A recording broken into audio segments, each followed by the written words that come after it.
Poucos sabem o que é viver nas sombras da própria alma. Eu, Maria de Madalena, sabia. Ninguém nasce impura. Ninguém sonha em ser evitada nas ruas, murmurada nos becos, condenada com os olhos. Mas eu fui. Eu vivi isso antes de conhecê-lo, antes de Jesus. Minha cidade era Madalena, às margens do mar da Galileia. Cresci entre o som das águas e os gritos dos pescadores, mas minha alma vivia em tormento. 7 demônios me atormentavam. Não era apenas um sofrimento físico, era como se cada pensamento meu estivesse aprisionado por vozes que me diziam que eu não valia nada, que eu era suja, indigna, sem esperança. As pessoas cruzavam a rua ao me ver. Meu pai já havia morrido. Minha mãe chorava por mim em silêncio. E meus irmãos? Bom, me olhavam, como se eu não fosse mais parte da família. Eu andava entre as mulheres da cidade com os olhos abaixados. Algumas me temiam. Outras me desprezavam, e eu, por dentro, gritava pedindo socorro. Mas ninguém via, ninguém ouvia, até o dia em que ele passou por mim, Jesus de Nazaré. Eu já ouvira falar dele. Diziam que curava leprosos, que andava com pescadores e comia com publicanos, que tocava os cegos, os mancos, os pobres, e que falava do reino de Deus, como se ele mesmo tivesse vindo de lá. Aquilo me despertava algo que eu não sentia fazia muito tempo. Esperança. Foi num entardecer, em Cafarnaum. Eu havia seguido os rumores da multidão. A poeira se levantava e os homens gritavam o nome dele. Eu não sabia se me aproximava ou se corria. Meu coração batia tão forte que doía. Meus pés hesitaram. Mas então ele me viu. E ao olhar em meus olhos não vi condenação. Vi misericórdia. Jesus não recuou. Ele se aproximou. A multidão ficou em silêncio. Suas mãos se estenderam, e sua voz firme, cheia de autoridade, ecoou em mim. Mulher, estás livre de teus males. Eu caí de joelhos. Senti como se uma luz atravessasse minha alma. Os gritos dentro de mim cessaram. As sombras fugiram. Eu chorei. Não de dor, mas de alívio. Pela primeira vez em muitos anos, o silêncio reinava dentro de mim. Mas era um silêncio de paz, não de desespero. Era como se ele tivesse expulsado a escuridão e me devolvido, a mim mesma. Naquele dia, Maria de Madalena nasceu de novo. Eu passei a segui-lo desde então. Como poderia não fazê-lo? Ele me deu vida. Viajei com ele, com outras mulheres. Joana, esposa de Cusa, Susana e outras mais. Nós o servíamos com o que tínhamos. Ele era o mestre, o filho do Deus Altíssimo, mas também era aquele que olhava nos nossos olhos, como ninguém jamais havia olhado. Eu ouvia suas palavras com sede.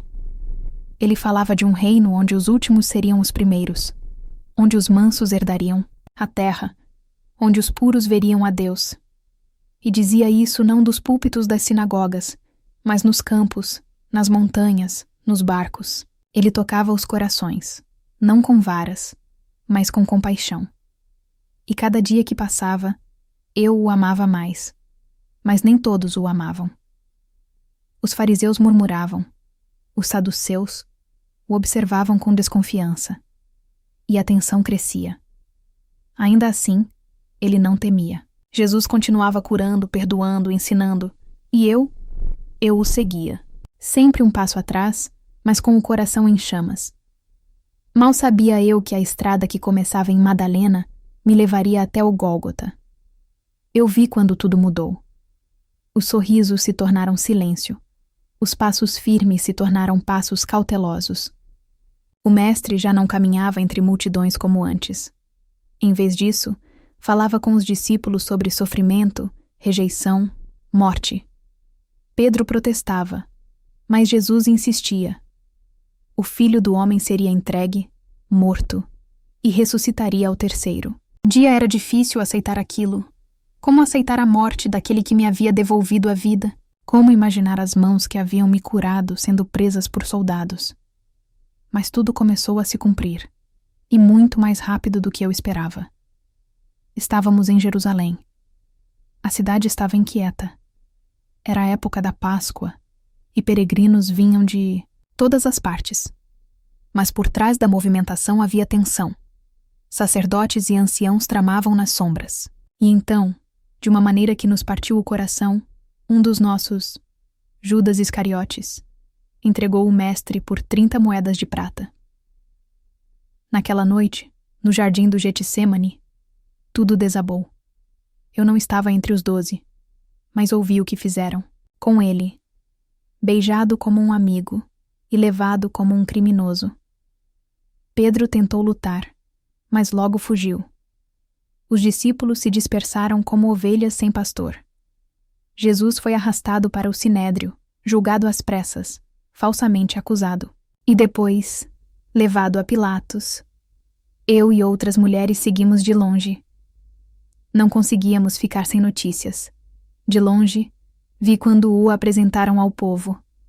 A multidão manipulada gritou: "Crucifica-o!" Eu quis gritar também, mas minhas pernas falhavam. Eu vi quando o açoitaram. Vi quando colocaram uma coroa de espinhos em sua cabeça. E vi quando o fizeram carregar a cruz pelas ruas de Jerusalém. Foi como viver um pesadelo com os olhos abertos. No caminho ao Gólgota, me aproximei. Ele sangrava. Estava fraco, exausto. E mesmo assim, seus olhos, aqueles olhos, ainda tinham compaixão.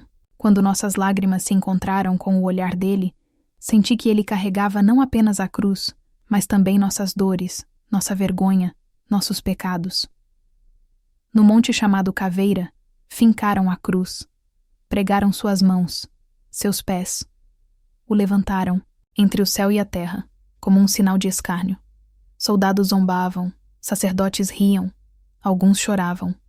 E eu mal podia respirar. Fiquei ali, com Maria, mãe dele, com João, com outras mulheres. Não podíamos fazer nada. Apenas estar ali. A escuridão caiu sobre a terra ao meio-dia. Eu tremia, com o coração em pedaços. As palavras dele ainda ecoam em mim. Pai, perdoa-lhes, porque não sabem o que fazem. Mulher, eis aí, o teu filho. Está consumado. E então, ele entregou o Espírito. Eu caí de joelhos, como naquele primeiro dia em Cafarnaum. Mas agora não era libertação, era luto. Aquele que me dera a vida havia morrido. O céu escureceu, a terra tremeu. Parecia que até a criação chorava. Nicodemos e José de Arimateia conseguiram permissão para sepultá-lo. Envolveram seu corpo em linho e o colocaram em um túmulo novo, escavado na rocha. Eu vi onde o colocaram e jurei a mim mesma que voltaria. Eu o amava, e mesmo morto, eu ainda o serviria. Na manhã do terceiro dia, antes mesmo do sol nascer, fui ao túmulo com outras mulheres. Levávamos aromas para ungir seu corpo, mas ao chegar, algo extraordinário havia acontecido. A pedra havia sido removida. O túmulo estava vazio. Ficamos confusas, choramos. Pensamos que alguém havia roubado o corpo. Corremos, buscamos os discípulos. Pedro e João vieram, olharam e voltaram. Mas eu fiquei, ali, do lado de fora do sepulcro, chorei. Meu coração estava despedaçado. O corpo do meu Senhor havia sumido. E eu me sentia órfã de novo. Foi então que alguém apareceu. Eu enxugava as lágrimas, mas não conseguia conter a dor. Aquele sepulcro vazio parecia gritar o fim de tudo. Meu Senhor, meu Mestre, desaparecido. Eu que havia sido libertada das trevas, agora me via mergulhada de novo em escuridão. Foi quando percebi alguém se aproximando. Ouvi passos. Vi a silhueta de um homem. Ele me perguntou: Mulher, por que choras? A quem procuras? Achei que fosse o jardineiro. Respondi entre soluços: Senhor, se tu o tiraste, dize-me onde o puseste, e eu o levarei. Mas então ele falou: Meu nome, Maria. Naquele instante, todo o universo parou, porque só uma pessoa dizia meu nome daquele jeito. Só uma voz trazia vida até mesmo na morte. Eu o reconheci. Era ele, Jesus, vivo, Rabone. Eu gritei, que em hebraico quer dizer Mestre. Meus joelhos falharam. Meu coração explodiu de alegria. O choro de dor virou pranto de adoração. Eu quis tocá-lo, abraçá-lo, não soltar jamais. Mas ele me disse: não me detenhas, porque ainda não subi para o Pai. Mas vai aos meus irmãos e dize-lhes que subo para meu Pai e vosso Pai, para meu Deus e vosso Deus. Foi uma missão, uma honra que não entendi de imediato. Eu, Maria Madalena, a mulher que já fora dominada por demônios, agora era enviada como a primeira testemunha da ressurreição. Logo eu, que um dia ninguém queria ouvir. Corri. Meus pés mal tocavam o chão. Encontrei os discípulos ainda escondidos, temerosos. Bati à porta. Entrei. E antes que pudessem falar, declarei com o coração em chamas: eu vi o Senhor. Eles duvidaram. Alguns pensaram que fosse ilusão. Outros se levantaram, confusos. Mas a semente foi lançada. E naquele momento, eu sabia. Nada mais seria como antes. Desde aquele dia, carrego dentro de mim a certeza viva de que a morte não tem a última palavra. Ele venceu. Ele vive. E por mais que o mundo tente apagar esse testemunho, ele está gravado na minha alma. Com o tempo, os discípulos também o viram. Jesus apareceu no meio deles. Caminhou com 2 no caminho de Emaús. Comeu com eles. Mostrou suas mãos e o lado. Ele ficou ainda por muitos dias, ensinando sobre o reino de Deus, até o momento em que subiu aos céus diante de nossos olhos. Mas eu sempre me lembro daquele momento no jardim, da voz suave dizendo meu nome, do olhar cheio de amor, do vazio se tornando plenitude, e de como, mais uma vez, ele me encontrou. O mundo pode continuar contando suas histórias com títulos e debates. Eu, Maria de Madalena, conto com o coração, porque sei do que ele me livrou, porque estive no fundo do abismo e fui erguida pela mão do Filho de Deus. Eu era prisioneira, e agora sou livre. Eu era esquecida, e agora sou lembrada. Eu era dominada pelas trevas, e hoje caminho na luz. E a você que me ouve agora, eu digo: mesmo que todos te virem as costas, mesmo que tua alma esteja em pedaços, mesmo que o mundo diga que você não vale nada, há um homem chamado Jesus. Ele vê você. Ele te chama pelo nome, e ele ainda transforma sepulcros em jardins.